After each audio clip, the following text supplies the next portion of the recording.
I'm back and it's a sit down video. This has been 2 months since I've done a proper sit down talky video.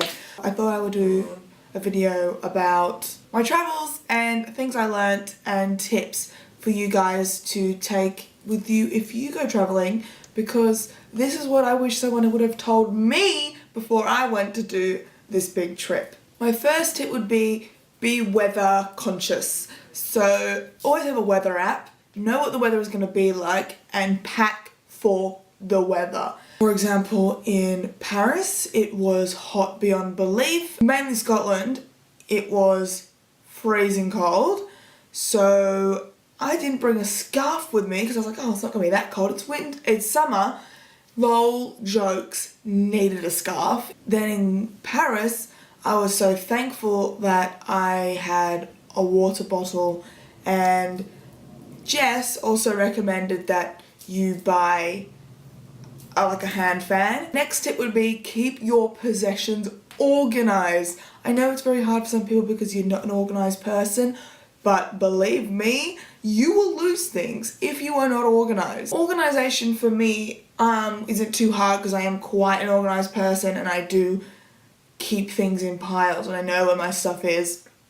However, I know for Becky, especially, sorry Becky, but I helped her organise her things because she would just take things out of the suitcase and leave them everywhere and consequently lost a few things. So it wasn't that good of a situation for her. Suitcase wise, keep everything in one space. So don't spread your stuff around your hotel or apartment or wherever you're staying. Just keep it together. Another thing I would say about possessions is have something that will occupy yourself. So many times we were just sitting in airports doing nothing or sitting waiting for something. Like so many times you just sit and wait, and even the flights between like the countries, they're very short but you still want to do something. So Becky was really smart and she bought a Sudoku book and we lived off Sudoku. Like, that's all we did. We were just like Sudoku freaks. Yes, I would definitely recommend getting something to occupy yourself and have it in your bag. Something that's not gonna like run out of battery. So like Sudoku was pieces of paper, so it was fine. Scotland and Ireland, we did tours, so we didn't really have to think about a lot there, and I'm gonna talk about the tour later on. But in Barcelona and Paris, we rented our own housey kind of things off a site called Airbnb.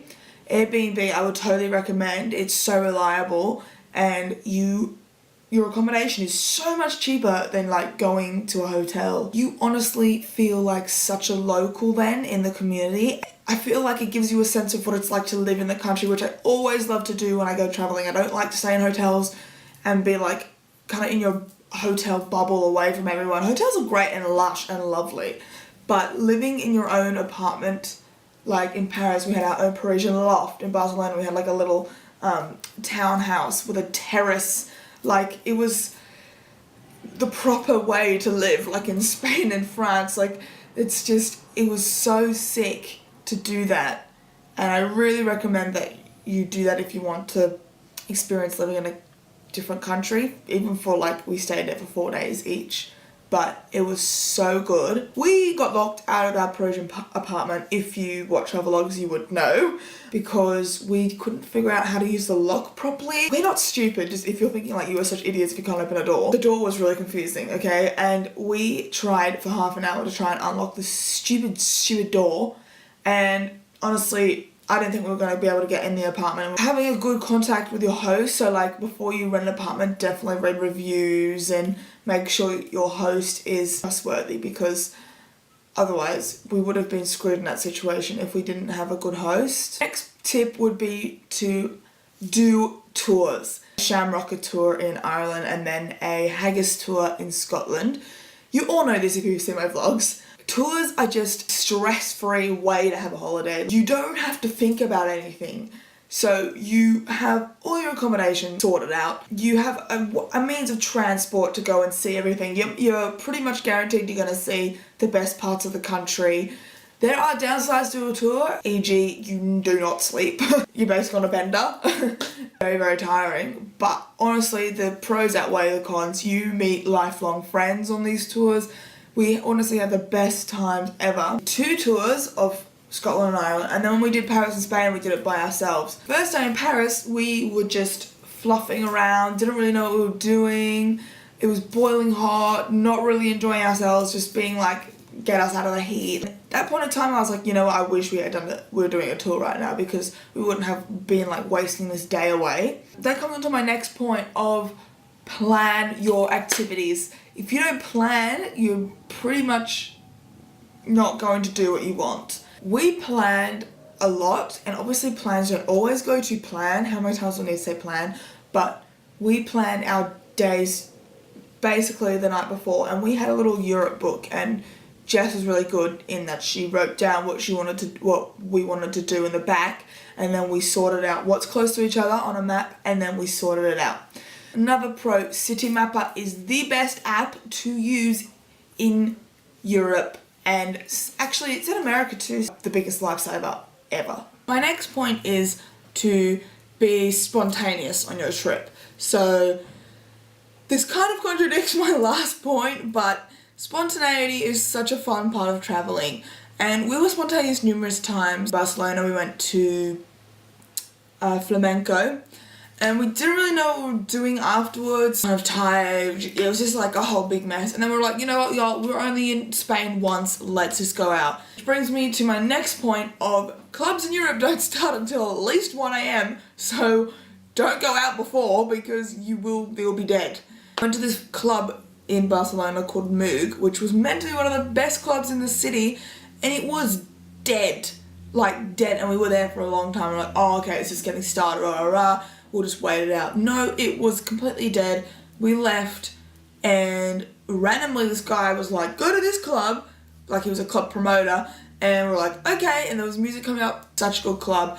We had such a good time. That's the result of being spontaneous, because we were just like, you know what, screw this, we're gonna go home. No, and this guy told us to go to this other club, and we did, and it was sick, and we had a really good time. Next tip would be to watch your spending. So many times you can get carried away with like, oh, this looks so nice, I'm gonna buy it. You can splurge, but make sure you know how much money is in your account and then how much you're spending, because we got caught up in the spending and, you know, realized we didn't have that much money. Watch your bank account is my tip. My next tip would be pickpockets. In Europe, they are there. Pickpockets are there. Just be on your guard. Get a bag with a zipper. Don't use backpacks either, because someone can get into the back of your backpack without you knowing. Definitely handbag under the arm with a zip and hold it. That's what we did. And we were fine, we didn't get pickpocketed at all. Becky and Jess had the money bags, but they used it like one day. It's a bit different if you're traveling by yourself, but I think traveling in a pack is better because there's always one person on their guard type of things. In Europe, there are seedy guys, so be prepared to be stared at really seedily and approached by weird people. The guys are not afraid to tell you / show you how they really feel, and be prepared to see some very weird things. Last tip would be to document your travels. This time in your life is a time you're never going to experience this again. You don't know if you're going to return to these countries ever again in your life, and with your friends or whoever you go with, your boyfriend, whatever you're doing. But these times are like, you're never going to get these again. It's once in a lifetime opportunities.